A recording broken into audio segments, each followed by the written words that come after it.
नमस्कार। आप सभी को योग दिवस की बहुत सारी शुभकामनाएं। हठ योग में योग का वर्णन आया है। ह का मतलब होता है सूर्य, ठ का मतलब होता है चंद्र। ठीक है। अभी जैसे प्रकृति में सूर्य चंद्र होते हैं वैसे अपने शरीर में राइट साइड की बॉडी सूर्य रिप्रेजेंट करती है, लेफ्ट साइड की बॉडी चंद्र रिप्रेजेंट करती है। जैसे राइट साइड और लेफ्ट साइड की बॉडी का जब बैलेंस हो जाता है, सूर्य और चंद्र का बैलेंस हो जाता है, उसी को बोला जाता है योग। ठीक है। अभी जो योग है उसमें जो आसन है और प्राणायाम है उसके बारे में आज हम बात करेंगे। आसन की व्याख्या बताई गई है कि स्थिरम सुखम आसनम, मतलब जो स्थिर है और सुख देने वाली है ऐसी पोजीशन को क्या बोलते हैं? आसन बोलते हैं। और प्राणायाम के बारे में थोड़ी देर बाद बात करेंगे। तो देखिए, ये आसन में विशेषता ब्रीदिंग की तरफ ध्यान देने की बात की गई है। मतलब आप जब पोजीशन लेते हो, जब आसन करते हो, तब आपका जो सांस आ रहा है जा रहा है उसके तरफ आपका पूरा ध्यान होना चाहिए, तभी वो आसन होता है। ठीक है। अभी आजकल जो लोग योग कर रहे हैं उसमें बहुत सारी गलतियां हो रही है। उसमें से मुख्य गलती ये है कि लोग योग करते वक्त शरीर को जबरदस्ती पोजीशन, मतलब जो आसन की आइडियल पोजीशन होती है उसको अचीव करने के लिए जबरदस्ती शरीर को स्ट्रेच कर रहे हैं, शरीर को खींच रहे हैं। बहुत सारे YouTube वीडियोस में आप देखोगे कि योगा ट्रेनर पीछे से दबाते हैं, ऐसे दबाते हैं ताकि तुम आगे झुको तो आप आसन की पोजीशन अचीव कर पाओगे। ये जो तरीका है ये सारा गलत तरीका है, ये बड़ी गलती है। ठीक है, पहली। और दूसरा, जब आप आसन करते हो तब आपका मन कहीं और रहता है, और जब मन कहीं और रहता है तो शरीर और मन का जो संबंध आना चाहिए, जो कनेक्शन होना चाहिए, वो होता नहीं है। आपका ध्यान आपकी सांसों की तरफ होता नहीं है। ब्रीदिंग को कंप्लीटली निग्लेक्ट हो जाते हैं, ब्रीदिंग को कंप्लीटली निग्लेक्ट कर देते हैं, और उसी वजह से जो आसन है उसके रियल फायदे आपको मिलते नहीं है। ये दो जो गलतियां, ये सबसे बड़ी गलतियां है। तीसरी, जो आसन आप नहीं कर पाते उसके लिए आप जबरदस्ती कोशिश कर रहे हो। आप कहीं ना कहीं YouTube में देख रहे हो, कोई ना कोई आपको मतलब आड़ा टेढ़ा आसन कर रहा है और आपका शरीर उसके लिए रेडी नहीं है, फिर भी आप करने जा रहे हो। ये जो गलतियां, ये संभाव्य गलतियां है। अभी प्राणायाम के बारे में बात करते हैं। प्राणायाम में मुख्य गलती ये है कि प्राणायाम में बोला गया है कि आपको सांस छोड़ने पे भर देना है। आपका जो एक्सेल है, आप जितना ज़्यादा एक्सेल कर पाओगे उतना ही ज़्यादा इनहेल कर पाओगे, और इनहेल करते वक्त आपको आवाज़ नहीं आनी चाहिए। इनहेल का जब आप सांस लोगे तो बाजू में कोई बैठा रहेगा उसको भी पता नहीं चलना चाहिए कि आपने सांस ली। इसको बोला जाता है इनहेल। लेकिन आजकल लोग क्या कर रहे हैं, इतना जोर से इनहेल करते हैं कि दूर वालों को पता चल जाएगा अरे सांस ले रहा है, और उनको लगता है, और बड़े बड़े योग गुरु, योग सिखाने वाले भी बता रहे हैं सांस लंबी खींचो, लंबी खींचो।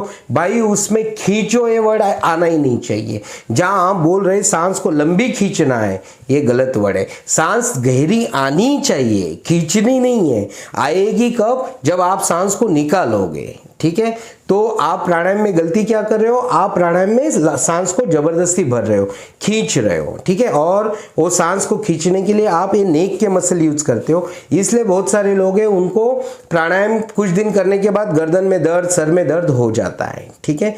तो प्राणायाम में ये गलती है और आसन में गलती है। तो आप बोलोगे कि जो लोग सालों से योग कर रहे हैं, सालों से योगासन कर रहे हैं, आसन कर रहे हैं, प्राणायाम कर रहे हैं, फिर भी ये गलतियां क्यों होती है? भाई बहुत लोगों को पता है ये गलतियां है और वो लोग अवॉइड करने की कोशिश भी करते हैं, फिर भी वो गलतियां क्यों करते हैं? उसके पीछे का जो कारण है उसके बारे में अभी बात करते हैं। देखिए, आपका जो शरीर होता है ना, पहली बात, आपका शरीर योग करने के लिए तैयार नहीं है। क्यों नहीं है पता है? क्योंकि ज्यादातर लोग योगासन और प्राणायाम करने की शुरुआत कब करते हैं पता है आपको? कि जब उनका शरीर इंजोर्ड हो जाता है। किसी को घुटने में दर्द हो गया, किसी को गर्दन में दर्द हो गया, किसी को कंधे में दर्द है, किसी को पीठ में दर्द है, किसी को पेट में दर्द है। पेट की बहुत सारी बीमारियां है, एसिड रिफ्लक्स है, GERD, ऐसी बहुत सारी गंभीर बीमारियों से वो परेशान है। तभी उनको ऐसे ही एक दिन सुबह सुबह उठते हैं और मन में ख्याल आता है कि नहीं मैं अभी योगासन करूंगा, क्योंकि उन्हें ऐसे लगता है कि जब अगर मैं अभी योगासन करूंगा तो ये बस सब बीमारी ठीक हो जाएगी। इस भाव से वो योगासन चालू करते हैं। और फिर होता क्या है ना कि सपोज एक प्रॉब्लम है, अगर आपको कंधे में दर्द है तो कंधे का दर्द कम भी हो जाएगा, लेकिन कहीं और दर्द आ जाता है। क्यों? क्योंकि आप जब योगासन चालू कर रहे हो तभी आपका शरीर योगासन करने के लिए रेडी नहीं है। ये बात समझिए आप।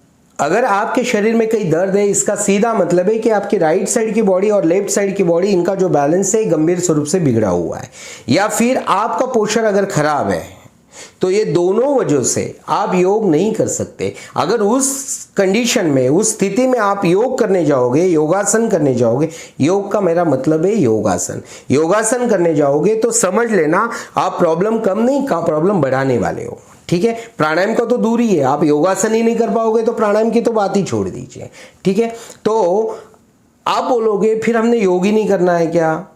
ऐसा नहीं है, आप योग कर सकते हो, क्यों नहीं कर सकते हो, योगासन कर सकते हो, लेकिन उसके लिए आपको शरीर को रेडी रखना होगा, आपके पोस्चर को रिकवर करना होगा, आपके बॉडी को, राइट साइड और लेफ्ट साइड की बॉडी को इतना बैलेंस बनाना होगा ताकि आप योगासन कर पाओगे तो आगे बढ़ पाओगे, ताकि आप प्राणायाम कर सको। तो अभी आप बोलोगे तो हठ योग या फिर पातंजलि योग में इसका वर्णन कहीं नहीं है कि बाबा ये कैसे किया जाए। तो देखिए, हठ योग में वर्णन आया है षटकर्म का, जो षटकर्म वर्णन किया है, और पातंजलि ऋषि ने बताया है कि यम नियम का, जैसे अष्टांग योग बताया उसमें यम नियम आसन प्राणायाम, मतलब यम नियम पहले आते हैं, फिर आसन, फिर प्राणायाम, मतलब आपको यम नियम का पालन करना है। और यहाँ पे बताया हठ योग में क्या बताया? षटकर्म का। ये क्यों बताया? ये दोनों चीजें शरीर और मन की शुद्धि के लिए बताए। ये क्यों बताए? ताकि आपका शरीर और मन इतना शुद्ध हो जाए कि आप आसन करने के लिए कैपेबल बन जाए। उन्होंने बराबर बोला है, हम जो है हम आधी चीजें फॉलो करते हैं भाई, पूरी चीजें नहीं फॉलो कर रहे हम। योग में जो 8 अंग बताए उसमें हम सिर्फ आसन और प्राणायाम को लेकर बैठे, हम ना उसके यम नियम को लेकर बैठे, ना कुछ रूल्स फॉलो करना चाहते, ना इधर हठ योग में जो वर्णन किया है षटकर्मों का वो हम कर रहे हैं, और वो कर भी रहे तो भी उसमें हम सिर्फ कपालभाति कर रहे हैं, जितना करना चाहिए उससे ज़्यादा कर रहे हैं, और उससे कई सारी बीमारियां बढ़ रही है। उसके बारे में कई हम अलग से वीडियो बनाएंगे कि कपालभाति के कितने साइड इफेक्ट्स हो सकते हैं उसके बारे में। तो आज के वीडियो में आप समझ गए होंगे कि आपको योग करने से किस वजह से प्रॉब्लम हो रहा है, किस वजह से गलतियां हो रही है।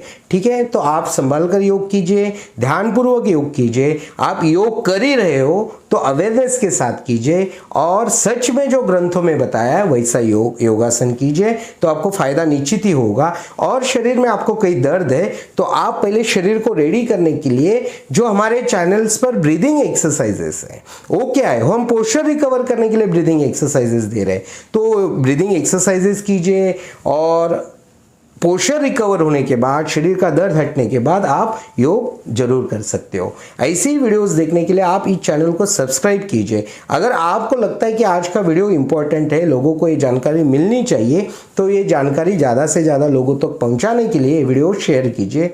आपने आज का वीडियो देखा, इसके लिए आपका बहुत बहुत धन्यवाद।